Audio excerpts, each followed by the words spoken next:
मेरा नाम है हरिया, मैं काम करता हूँ बहुत बढ़िया, खाता हूँ खाना और रोज गाता हूँ गाना।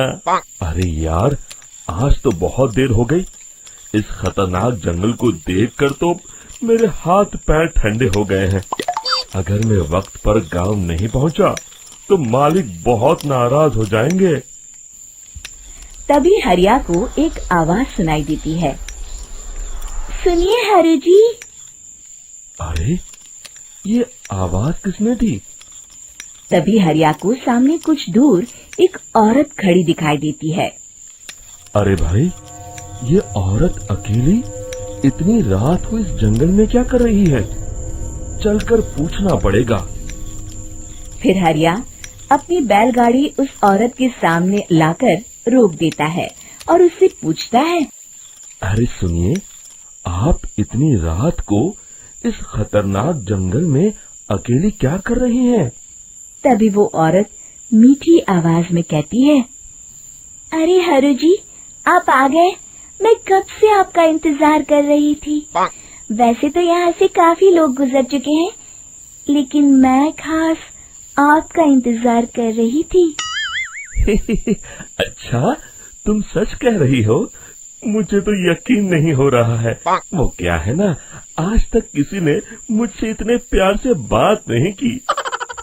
हाँ हाँ हरु जी, मैं सच कह रही हूँ। अब देर मत करिए और जल्दी से मुझे मेरे घर तक छोड़ दीजिए। हाँ हाँ, कौन सी बड़ी बात है, अभी छोड़ देता हूँ। आप मेरे पीछे बैलगाड़ी में बैठ जाइए और मुझे रास्ता बताते चलिए। फिर वो औरत हरिया की बैलगाड़ी में बैठ जाती है और हरिया बैलगाड़ी हाँकता हुआ आगे चल पड़ता है। फिर उस औरत के बताए हुए रास्ते पर चलते चलते हरिया बैलगाड़ी लेकर एक काली गुफा के आगे आकर रुक जाता है। हरिया उस औरत से पूछता है। हाँ देवी जी, आपका घर कहाँ है? यहाँ तो एक गुफा के अलावा और कुछ नहीं है। तभी अचानक वो औरत हवा में उड़ने लगती है। देखते ही देखते उसका सुंदर रूप एक डरावनी चुड़ैल में बदल जाता है और वो जोर जोर से हंसती है। अरे तू तो एक नंबर का बेवकूफ निकला। तू तो बड़ी आसानी से मेरी बातों में आ गया। अरे मर गया रे, ये तो एक चुड़ैल है। हे भगवान बचा ले, ये तो बड़ी डरावनी दिखाई दे रही है। और फिर अगले ही पल हरिया की बैलगाड़ी में रखा सारा सामान हवा में उड़ता हुआ उस काली गुफा के अंदर चला जाता है और वो चुड़ैल भी उस गुफा के अंदर जाकर कहीं गायब हो जाती है। हरिया ये नजारा देख बुरी तरह घबरा और परेशान हो जाता है। अरे, ये चुड़ैल तो मेरा सारा सामान लेकर गुफा में गायब हो गई। अब क्या होगा? अगर मैं गांव खाली हाथ गया तो मालिक मेरी अच्छी खबर लेंगे। मेरी इस बात का कोई यकीन भी नहीं करेगा। फिर आखिर वही हुआ। हरिया के मालिक चंपक सेठ को हरिया की किसी भी बात पर रत्ती भर भी यकीन नहीं हुआ। चंपक सेठ को लगा हरिया झूठ बोल रहा है और उसने ही लालच में आकर सारा सामान हड़प कर लिया है। फिर हरिया को बेईमान समझकर चंपक सेठ उसे काम से निकाल देता है। अगले दिन अपनी दुकान में परेशान बैठा चंपक सेठ गुस्से में बड़बड़ाता है। अरे, दुकान में तो सामान बिल्कुल भी नहीं है। अब मुझे ही शहर जाकर सामान लाना होगा। फिर वो अपनी बैलगाड़ी लेकर शहर चला जाता है। शहर से सामान लेकर जब चंपक सेठ वापस गांव लौट रहा होता है, तभी उसे एक आवाज सुनाई देती है। चंपक जी, ओ चंपक जी। अरे, ये तो कोई मेरा नाम लेकर मुझे पुकार रहा है। फिर उस रास्ते में वही औरत खड़ी दिखाई देती है। फिर क्या था, हरिया की तरह चंपक सेठ भी उस औरत के पास अपनी बैलगाड़ी लेकर जाता है और वो भी उसकी चिकनी चुपड़ी बातों के मुंह जाल में फंस जाता है। फिर चुड़ैल उसे भी अपनी गुफा तक ले जाती है और उसका सारा सामान लेकर गुफा में गायब हो जाती है। बेचारा चंपक सेठ लाचार होकर खाली हाथ गांव लौट आता है। फिर ये उस जंगल में रोज की बात हो जाती है। जो कोई भी शहर से कुछ लेकर गांव की तरफ लौटता, वो चुड़ैल उसे बेवकूफ बनाकर उसका सारा सामान लेकर गुफा में गायब हो जाती। एक दिन हरिया एक लकड़हारे को उसी जंगल की तरफ जाते हुए देखता है। फिर हरिया उसे रोकते हुए कहता है, अरे भाई, क्यों अपनी मौत को दावत दे रहे हो?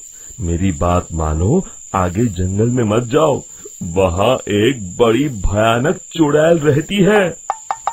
लकड़हारा हरिया की बातों को नजरअंदाज करते हुए कहता है, अरे भाई, मुझे पहले ही बहुत देर हो चुकी है, मुझे जाने दो भाई। शाम तक लकड़ियाँ काट कर शहर के बाजार में बेचना है। तुम अपनी ये कहानी किसी फुर्सत में बैठे इंसान को सुनाओ, मैं तो चला।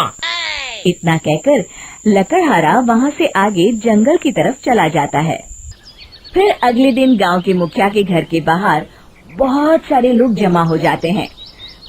तभी हाथ में कुल्हाड़ी लिए खड़ा लकड़हारा कहता है, अरे मुखिया जी, अब आप ही हमें बचाइए उस जंगल वाली चुड़ैल से। हमारा सारा काम तो शहर से ही होता है। अरे मुखिया जी, उस चुड़ैल की वजह से तो मैं पूरी तरह बर्बाद हो गया हूँ। हम सबको मिलकर उस चुड़ैल का कोई इलाज करना पड़ेगा। तभी भीड़ में खड़ा वीरा कहता है, आप लोग चिंता मत करिए, कल से वो चुड़ैल किसी को नहीं लूट पाएगी। मेरे पास एक बहुत अच्छी तरकीब है। तभी चंपक सेठ उसका मजाक उड़ाते हुए कहता है, अरे तेरा नाम वीरा है तो क्या हुआ? तूने अभी उस चुड़ैल को देखा नहीं है? जाकर अपना काम कर, बड़ा आया। तब मुखिया जी कहते हैं, नहीं नहीं चंपक सेठ, मुझे लगता है हमें इस लड़के को एक मौका देना चाहिए। फिर सभी गांव वाले मुखिया जी की बातों से सहमत हो जाते हैं और वीरा शाम को एक बैलगाड़ी में कुछ सामान लादकर उस जंगल की ओर चल देता है। वीरा, ओ वीरा, कहाँ जा रहा है? तभी वीरा मुड़ के देखता है, वही चुड़ैल एक औरत के रूप में खड़ी है। अरे बहन जी, मैं आपको ही ढूंढ रहा था। देखिए, मैं आपके लिए क्या लाया हूँ। अरे वाह, तो खुद मेरे लिए इतना सामान लाया है।